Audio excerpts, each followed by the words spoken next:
Assalamualaikum Football United. Semoga lancar-lancar terus ya ibadahnya di bulan Ramadan ini. Sehat-sehat selalu juga.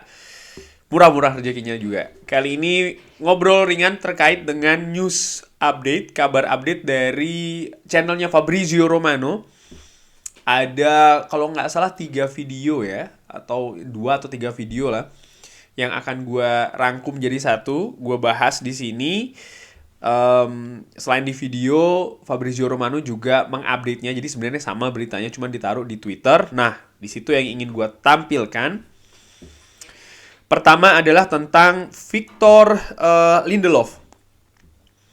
Victor Lindelof beberapa hari yang lalu, sebelum pertandingan, salah satu pertandingan kualifikasi bersama dengan tim nasional Swedia, ini mengatakan kalau saya ingin bermain. Itulah kenapa saya bermain sepak bola. Tapi saya belum berpikir tentang hal tersebut, artinya tentang masa depannya ya. Saya akan berpikirnya nanti di musim panas, kita akan menganalisa situasinya dan kita akan melihat apa yang terbaik. Fabrizio Romano mengingatkan kalau di bulan Januari kemarin ya, di bursa musim dingin, Atletico Madrid dan juga Inter Milan ini menanyakan tentang Victor Lindelof, namun Erik ten Hag mengatakan tidak dan menolak semua tawaran. Pada saat itu dikatakan ya kalau ya tidak mungkin atau Victor Lindelof tidak mungkin meninggalkan Manchester United di bulan Januari. Manchester United melihat dia ini 100% bagian dari skuad sampai dengan akhir musim.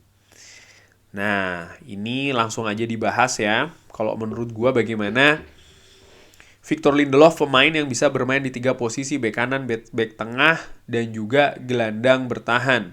Sudah berada di Manchester United, ditransfer dari Benfica di zamannya Jose Mourinho, dan setelahnya menurut gue menjadi bagian penting lini belakang Manchester United dalam beberapa musim terakhir. Di musim ini, di musim pertamanya dari Erik ten Hag, lini belakang Manchester United lebih sering memainkan Lisandro Martinez dan juga Rafael Varane. Walaupun demikian, Victor Lindelof juga sempat beberapa kali diberikan kesempatan bermain. Dan banyak juga kesempatan kenapa Victor Lindelof ini tidak bermain, walaupun ada kesempatan pada saat itu kan karena cedera ya. Gua melihat pemain ini saat ini berusia 28 tahun, dan kalau dari apa yang dikatakan dia ingin bermain mungkin secara reguler di usia 28 tahun. Ini merupakan usia keemasan dari masuk usia keemasan dari atlet sepak bola ya kan, mungkin dari 27, 28, 29, 30 baru 31 mungkin agak menurun. Secara ringan amatiran gue melihatnya demikian, dan mungkin Victor Lindelof juga melihat ya di mana dia bisa mendapatkan kesempatan bermain yang lebih banyak. Di Manchester United sendiri, memang lini belakang pilihan utamanya ada Lisandro Martinez dan juga Rafael Varane saat ini. Namun ada 2 situasi nih. Nomor 1 adalah Rafael Varane. Sampai dengan sejauh ini, angka cederanya menurut gue cukup mengkhawatirkan ketersediaan dari Rafael Varane.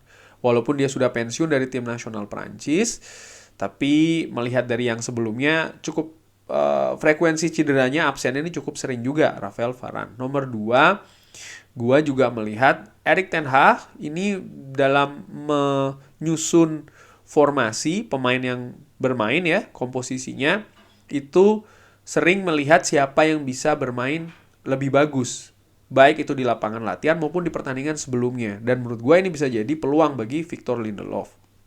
Victor Lindelof sudah punya pengalaman bermain di Liga Inggris. Gue pikir dengan usia yang lebih matang, status karakter sebagai kapten tim nasional Swedia, menurut gue sih, kalau gue dengan amatiran, gue inginnya dia stay. Hanya saja nampaknya ini akan panas ini. Ini akan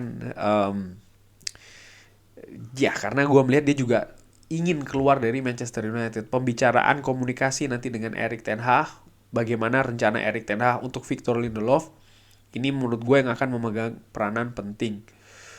Musim depan pastinya Manchester United akan berkompetisi di 4 kompetisi yang berbeda. Liga Inggris, piala lokal ada 2, dan juga kemungkinan besar Liga Champions. Ini membutuhkan kedalaman skuad sekaligus juga kualitas skuad secara umum ya, terutama juga lini belakang ini yang bagus tentu saja.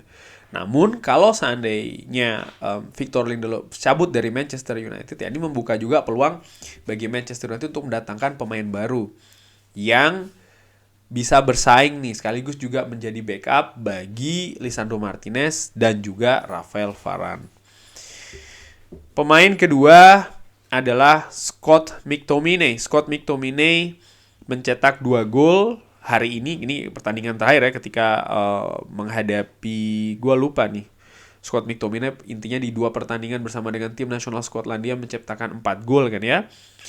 Dan menurut Fabrizio Romano, dia ini bisa menjadi salah satu dari pemain yang diikuti di musim panas. Artinya bisa jadi di musim panasnya akan ada banyak berita tentang Scott McTominay.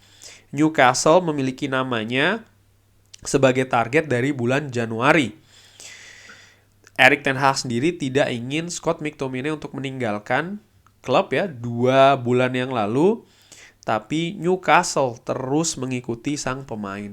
Newcastle United, Eddie Howe, menurut gue cukup luar biasa apa yang dilakukan bersama Newcastle dari musim lalu, terutama musim ini, membawa Newcastle ke papan atas, ke posisi persaingan untuk mendapatkan tiket Liga Champions, mengincar pemain sekaliber Scott McTominay. Ini menurut gue artinya ada sesuatu di Scott McTominay yang dilihat dari sudut pandang Eddie Howe ya. Di video sebelumnya gue sudah menyinggung bagaimana Scott McTominay ini bisa bermain di banyak posisi dari belakang sampai dengan ke depan. Ini menunjukkan bagaimana pemain yang saat ini berusia 26 tahun sangat fleksibel. Transfermarkt valuasinya ada di 25 juta euro. Dan kalau gue lihat kontrak dari Scott McTominay, atau nama panjangnya adalah Scott Francis McTominay, ini sampai tahun 2025. Dan bahkan masih ada opsi perpanjangan 1 tahun. Gue sih inginnya Scott McTominay tetap stay di Manchester United. Walaupun Newcastle ini akan terus berusaha melihat kesempatan untuk bisa mendatangkan Scott McTominay. Manchester United akan berusaha untuk mendatangkan pemain ya di bursa transfer musim panas nanti di posisi lini tengah. Bisa jadi ini akan ada pengaruh di pergerakan para pemain tengah. Ada Donny van de Beek ya kan, Scott McTominay pernah gue bahas juga nih. Ada kemungkinan salah satunya akan cabut. Lalu Marcel Sabitzer, apakah akan diperpanjang, dipermanenkan? Lalu juga siapa yang akan didatangkan oleh Erik ten Hag, oleh manajemen Manchester United untuk lini tengah. Ini akan berpengaruh sekali siapa yang akan keluar.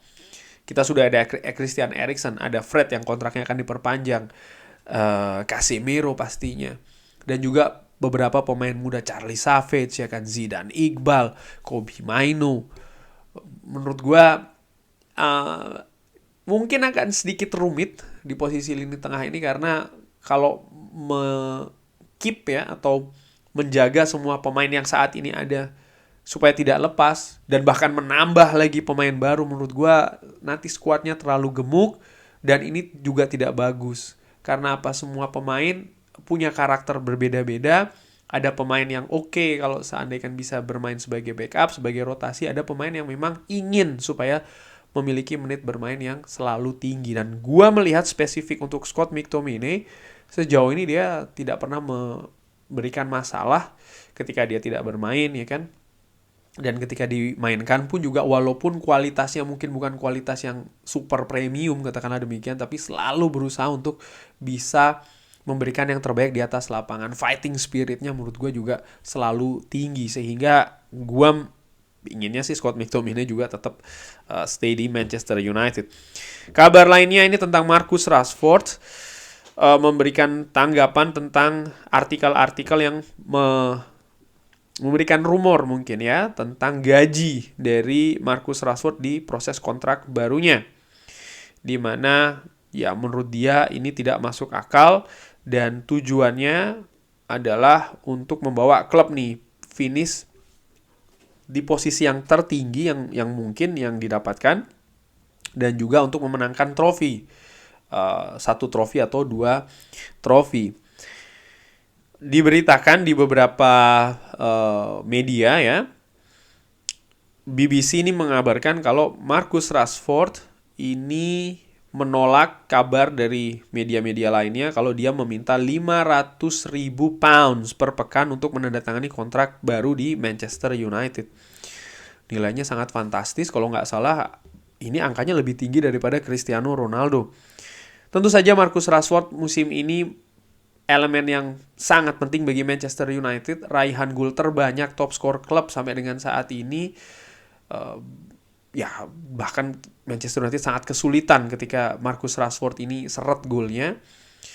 Di tangan Erik ten Hag berbeda sekali dari musim lalu. Marcus Rashford seperti reborn ini ya, kualitasnya betul-betul terlihat dan ya menjadi mungkin salah satu ikon utama saat ini di tim Manchester United untuk musim ini.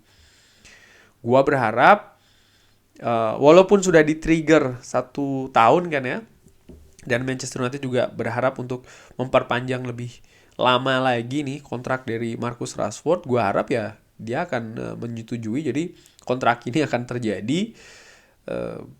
Soal masalah gaji atau dan lain-lain, menurut gua mungkin ada hubungannya, mungkin sekali lagi ini ya, dengan pemilik baru dari Manchester United nantinya nih, karena tentu saja kontrak dari Marcus Rashford yang baru nggak mungkin nilainya itu sama seperti yang sebelumnya. Dengan apa yang ditunjukkan saat ini, sangat wajar menurut gua kalau Marcus Rashford, dari pihak Marcus Rashford terutama, meminta yang lebih tinggi.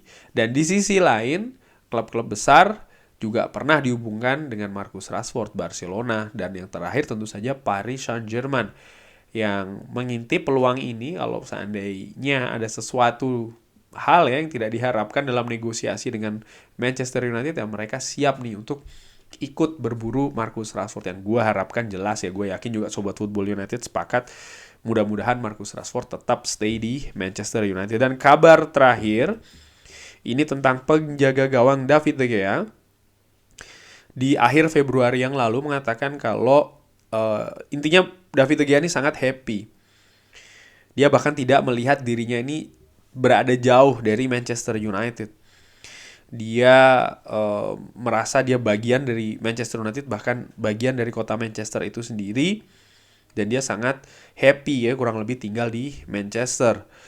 Mengenai kontrak terbarunya, di bulan Oktober yang lalu, Fabrizio Romano sudah mengabarkan ini, mengutip dari wawancara David De Gea, yang menyatakan kalau dia ingin untuk tetap bermain di Manchester United dalam jangka waktu yang lebih lama lagi. Dan ya masih melihat apa yang akan terjadi selanjutnya, tapi dia sangat-sangat happy berada di Manchester United. Dan baru-baru ini Fabrizio Romano juga mengabarkan kalau negosiasi antara Manchester United dan juga David De Gea ini terus berlanjut ya, untuk bisa mencapai kesepakatan untuk kontrak baru.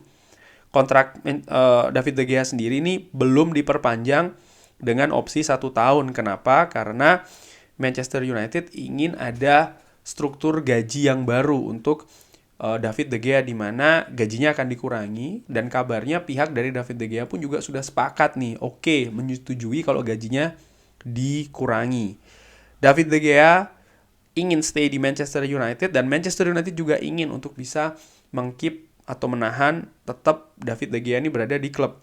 Diskusi akan terus berlangsung mengenai struktur gaji dan juga lama dari kontraknya.